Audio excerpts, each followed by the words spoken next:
Hi, Dr. Eric Thomas, going to talk today about something that is really upsetting when people are diagnosed with it, at least if it's the first time they've had it.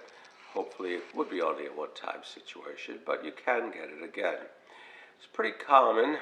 Before there was treatment such as we have today, although even now it's an issue. It was common throughout all of Europe and overseas and everywhere through the world. There's a slim little book in the 1930s called The Emperor's Itch, which was written by a fellow down at Temple University, and I've talked about it a bit. I just found it fascinating.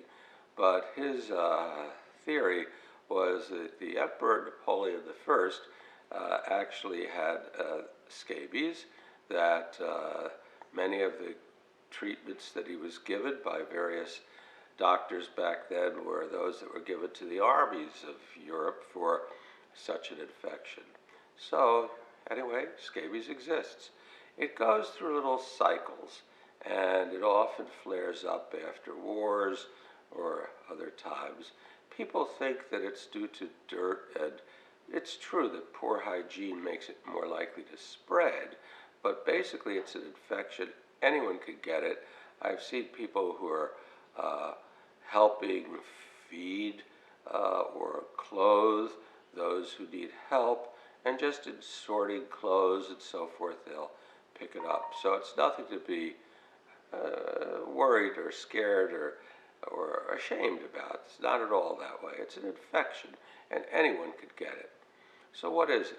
Well, they're tiny little mites, M-I-T-E-S, called Sarcoptes scabii, and about, they think 50, 60,000 years ago, there was a separation between the type that affects humans and the type that affects animals, dogs and so forth.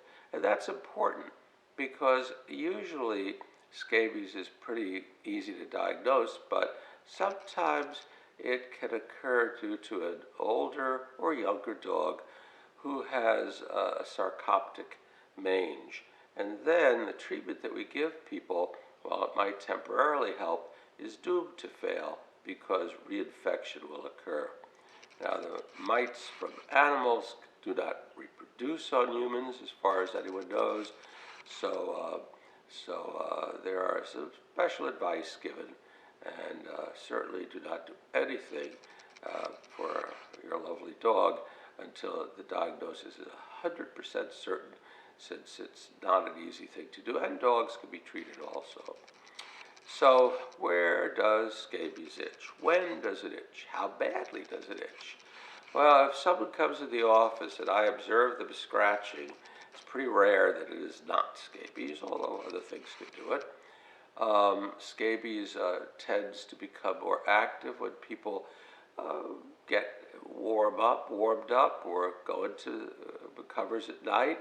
It's one of the few things that'll, not the only, but one of the few things that'll cause people to lose sleep at night with itching. What do you see with scabies? Well, if you read about it, you'll be told to look for tracks between finger webs, and I suppose they occur. I think every epidemic is a little bit different, but in general I see little small bumps, red bumps, like the tip of a blunt pencil, but they are very itchy. They can occur elsewhere, but the favorite places are indeed the hands, yes, the wrists, the front of the elbows, behind the knees, but also around the umbilicus or belly button and the genital area. They also tend to favor underneath clothing lines. When they itch, they're terribly itchy. One of the few things that, as I say, will keep people awake at night. Treatment. Well, it's said that the MITES mites have to live, or the eggs are only on humans, on skin. So therefore, generally, it's not necessary to treat the environment, except we give people a cream.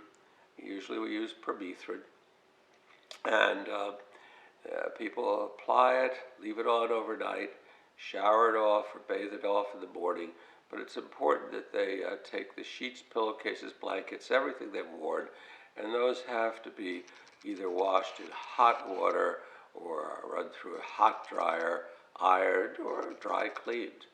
Now, sometimes there's just too much going on there to apply a cream, and although it's a little off-label use in the U.S., it's common for a pill to be given, which works very well, but it's not my point to describe which pill and so forth. That's something that has to be done between you and your doctor. Mistakes I see people make. Well, first of all, although the mites, the Sarcoptes scabiei, can be killed in one or two treatments, the itching, which is due to their presence, their dead presence perhaps, continues for the better part of a month.